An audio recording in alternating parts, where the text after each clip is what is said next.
Hello and welcome back to Return to Old Town, the show where we explore the history of American architecture by rebuilding the neighborhood from The Sims 1 onto The Sims 2. As always, I'm your dear old friend Extra Fancy Potato Chips, though not dear nor old enough a friend for you to call me by my real name. Today we're exploring one of the oldest and most iconic styles of American home, which unlike the post-medieval English style is still very common to find today. So I hope you have a whale of a time because today we're looking at the humble Cape Cod style. So last we left the European settlers, they were building homes much the same as they were back in Europe, albeit with wood and brick and much smaller windows. However, it wasn't very long before the settlers realized what worked back in Europe wasn't necessarily going to work in North America. And that of course has to do with our good friend winter. As some of you might already know, despite the populated parts of Europe being much farther north than those in North America, Europe is a lot warmer due to the heat coming off of the Atlantic Ocean's Gulf Stream. In the last episode, we talked a little bit about how European settlers abandoned thatched roofing because of its poor protection against ice and cold. But as more Europeans settled in North America, it became clear that the very layouts of their homes were in dire need of a change. Enter the mast plan. To understand what I mean by mast plan, let's first discuss what it isn't. You see, the earliest layouts of homes built by Europeans in North America were what we call linear plans. That means they were a single room deep. Additional rooms would be built on the sides of the house or directly above existing rooms. A good example of a common home built in this linear plan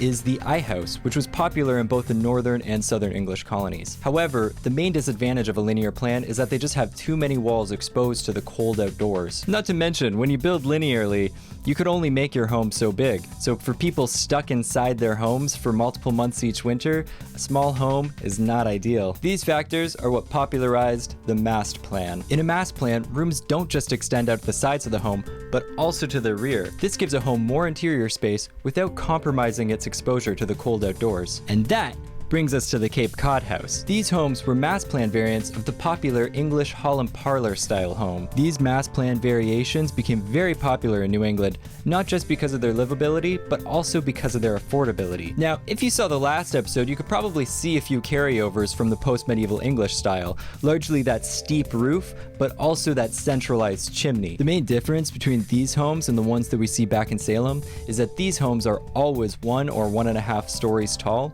and 1.5 rooms deep. Also, as the name implies, these homes are exclusive to those northern English colonies along the Atlantic coast. Although Cape Cods are commonly associated with those paired dormer windows, those are those windows that are sticking out of the roofs, the earliest of the Cape Cods rarely had them. The real identifying factor of these colonial-era Cape Cods is their simple ornamentation, their symmetrical door and window placement, as well as their side-gabled roof and square layout. The windows also commonly had shutters as to protect against those harsh winds coming off of the Atlantic Ocean. As the North American economy grew, these windows would become much larger than their post-medieval English predecessors. Dormers would sometimes be added to that second floor, however, they wouldn't become a staple of the Cape Cod style until much later revivals. Fear not, we will get to those revivals in a future episode. No, Europeans' liberal use of wood was finally beginning to catch up to them, and so the quirk of these early Cape Cods is that these homes were often built using salvaged materials, often from shipwrecks off the coast. This, and their shared history with the early whaling industry in North America, lends these homes remarkably well to a nautical aesthetic. As such, the colonial-era Cape Cod style is often used as a beach home. And as such, I felt putting our home on a beach would be very appropriate. So let's talk about our build. If you couldn't already tell, we're building 10 Sim Lane, one of the homes that came with the original Sims game. Fun fact, this house actually has a Japanese and European variant from those releases of the game. However, I've only ever played the North American version, so that's the one we'll be looking at. Also, full disclosure, although I am styling this house as a Cape Cod, this house is not a Cape Cod. You see, 10 Sim Lane has a T-shape to it, whereas a true Cape Cod has a square shape. Maybe you already noticed that we did just talk about it. So this house has the same exterior walls and windows as the one from the last episode. We'll want to update the windows to have shutters, And luckily for us, the windows with shutters in The Sims 2 are also double hung square pane. So there we go. Unlike the house from our last episode though, this one does have a fireplace. However, it is off to the side of the living room, whereas a colonial era Cape Cod would have it in the center. But since the layout of this house is deviating from that colonial era Cape Cod anyway, I'm just going to leave the fireplace where it is. Now, one of the main features of this house is this terrace overlooking the water on the back. In The Sims 1, this water is inaccessible, but in The Sims 2, we can actually choose a lot type that will allow people to swim in it. With that said, because of the way that I've built the neighborhood, there is going to be a steep cliff going down to the beach. I think it adds a certain charm to the lot, so I'm cool with that. Back to The Sims 2, you'll notice a few homes in the background. Those are actually from the previous series before I decided to restructure it around the history of homes. So you will see them disappear near the end of the video. Don't worry, as we progress through this series, they will be reappearing in our neighborhood. Also, all of these homes are still available for download by supporting me on Patreon and becoming an extra special potato chip. For anyone interested in exploring them for yourself, that link is down in the description. That out of the way, I'll leave you to enjoy the rest of the build. Also, just like last time, if you stick around to the very end, you'll get to watch the before and after. So I'll catch you at the end. See you there.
And welcome back! So as I mentioned before, this house isn't an authentic Cape Cod due to its layout, but I'm still pretty dang happy with how the style turned out. Just like our previous build, I combined the Move Objects cheat with the Set Quarter Tile Placement cheat to create corner boards to frame this house with columns. I've also went ahead and placed ivy across the exterior. That's something I noticed in some of the choicest of these homes. As for the interior, it's really much the same as that in The Sims 1, though I did add some bathroom and kitchen fixtures as well as the lights. I've also built the plan on a foundation. Colonial era Cape Cods tend to have a low profile. In The Sims 2, it's very difficult to make foundations lower than 4 steps or 4 units high, so the foundation height of this house is also more typical of a revival. With that said, by bringing that foundation up, it allowed me to build a little unfinished basement underneath the home. I've left the basement unfinished so that when you guys play it, you can remodel it however you please. I've also left the second floor under the dormers unfinished, though there isn't any stair access, so you'll have to add that in wherever you want when you remodel it. And to give you guys enough space up there to add a new room, I've extended the back of the second floor with the shed dormer. And speaking of the back, boy do we have a nice one. The game prevents you from building structures on the beach itself, so the terrace is a little closer to the house than it is in the original game. I've also switched it to a brick flooring instead of the gravel, and added some lights to the railing. And yeah, the beach is fully accessible if you want to take your Sims out for a swim. And so that wraps up this episode. Remember, if you want to download any of these homes for yourself, you can do so by supporting me on Patreon and becoming an extra special potato chip. In the next few episodes, we'll be moving away from the English colonies to see how some of the other European settlers were adapting their homes to North America. It's pretty clear to me now that I am on no fixed schedule, so definitely subscribe if you want to catch that episode as soon as I release it. Also, I deeply appreciate it if you can leave a like or comment or share this video with your friends, because those are the ways that YouTube knows to recommend this video to other people. I would really love to be able to dedicate more time to make these videos,